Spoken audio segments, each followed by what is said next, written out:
नहीं आती, सबको धोखे में ही लाए गया। थोबड़ा बैंड कर दूंगा, एसिड फेंक दूंगा, ब्लेड मार दूंगा, दादागिरी से बातें।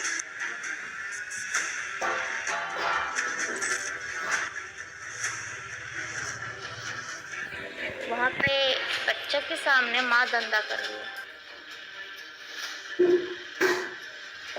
एक ऐसी गली जहाँ दिन की रोशनी भी डरते डरते दीवारों से लिपट कर गुजरती है। हमारे माँ ने थोड़ी ये पैदा किया था कि भाई रोटी खाना में जाओ और धंधा करो बोल के। थोबड़ा बैंड कर दूंगा, एसिड फेंक दूंगा, ब्लेड मार दूंगा, दादागिरी से बातें। तो पुलिस के पास कंप्लेंट करने गया, मेरे को ही अंदर डाल दिया।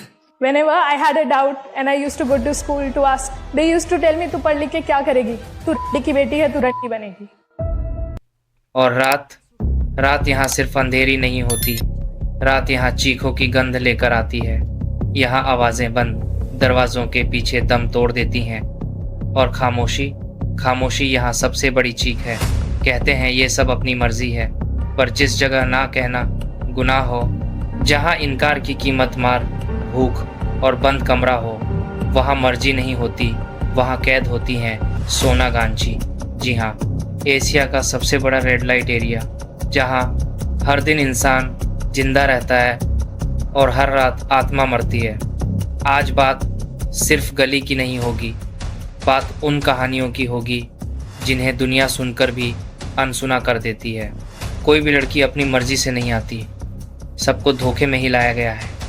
खोपड़ा बैंड कर दूंगा, एसिड फेंक दूंगा, ब्लेड मार दूंगा, दादागिरी से बातें। वहाँ पे बच्चा के सामने माँ धंधा कर रही है।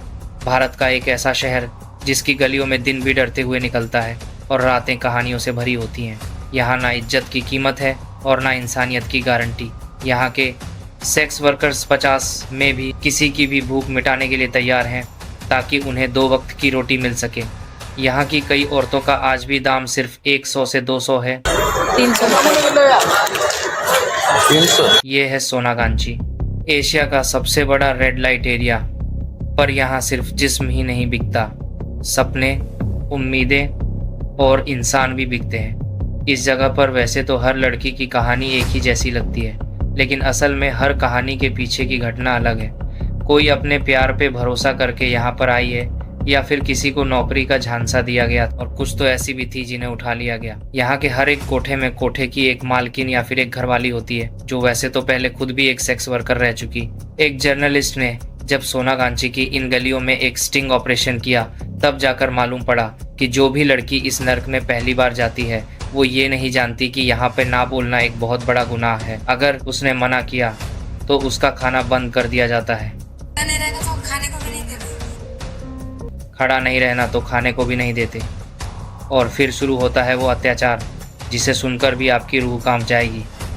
इन लड़कियों को रोही की रड से मारा जाता है, इनके साथ ज़बरदस्ती की जाती है, और अगर वह इसके बाद भी हाँ नहीं बोलती तो उसे किसी एक छोटे से कमरे में बंद कर दिया जाता है, जहाँ से सिर्फ एक ही जैसी आवाज़ आती है, चीखें, दर्द भरी चीखें।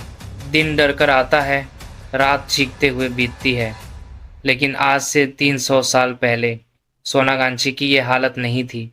एक अंग्रेज़ व्यापारी ने हुगली नदी के तट पर कोलकाता शहर की नींव रखी। शहर बड़ा व्यापार, शिक्षा, संस्कृति से समृद्ध हुआ। सन 1690 में अंग्रेज़ों को भारत में व्यापार की इजाज़त मिली और फिर उन्होंने बनाया एक विशाल किला। यहीं से शुरू हुआ अंग्रेज़ी राज का खेल। सन 1793 में ब्रिटिश ईस्ट इंडिया कंपनी ने कोलकाता को पूरी तरह अपने कब्ज़े में ले लिया। इसी दौर में आया बाबू कल्चर। अमीर बाबू जो दिखावे में राजा थे लेकिन अपनी हवस के गुलाम। उन्होंने रखेलों के लिए अलग मकान बनवाने शुरू किए, जहां वे अपने शौक, अपनी मर्जी और दूसरों की मजबूरी को साथ लेकर रहते थे।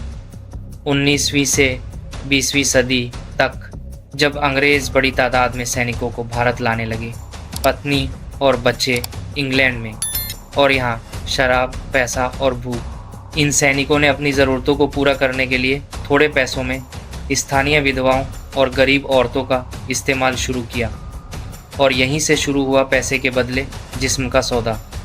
कहा जाता है यही वो वक्त था जब कोलकाता में देह व्यापार की नींव पड़ी, और इस सब की जड़ में थे अंग्रेज़।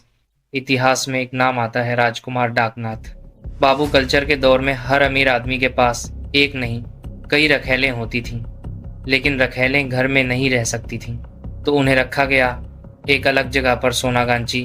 वक़्त बीता, घर बढ़ते गए, दीवारें जुड़ती गईं और ये इलाका एक पूरा रेड लाइट जोन बन गया। अब सवाल उठता है, इस जगह का नाम सोनागांची कैसे पड़ा। इतिहासकार P.T. नायर अपनी किताब ए हिस्ट्री ऑफ कैलकाटा स्ट्रीट्स में लिखते हैं, एक डकैत था सोना उल्ला। वो अपनी माँ के साथ इसी इलाके में रहता था। उसकी मौत के बाद एक दिन उसकी माँ ने अपनी झोपड़ी से एक आवाज़ सुनी, माँ तू मत रो, अब मैं गाजी बन गया हूँ। अरबी में गाजी का मतलब होता है संत या योद्धा। लोग यहाँ आने लगे आशीर्वाद लेने, दुआ मांगने। उसकी माँ ने बेटे की याद में एक मस्जिद बनवाई और फिर ये इलाका कहलाया सोनागाजी। वक्त के साथ नाम बिगड़ता गया और बन गया सोनागाजी। आज ये इलाका 20 ब्लॉक्स में बटा है। कई हिस्से 24 घंटे खुले रहते हैं। यहाँ बच्चे भी पैदा होते हैं, लेकिन खिलौनों से नहीं, सवालों से। मेरी माँ रात में कहा जाती है, कोई जवाब नहीं, सिर्फ चुप्पी। और वही चुप्पी यहाँ की सबसे गूंगी चीख है। पर सवाल वही है, क्या ये गली बदनाम है या फिर हमारी सोच? क्योंकि जब कोई लड़की कहती है मैं सोनागांची से हूँ, तो लोग नाक सिकोड़ लेते हैं। बैंक लोन नहीं देता, नौकरी नहीं मिलती,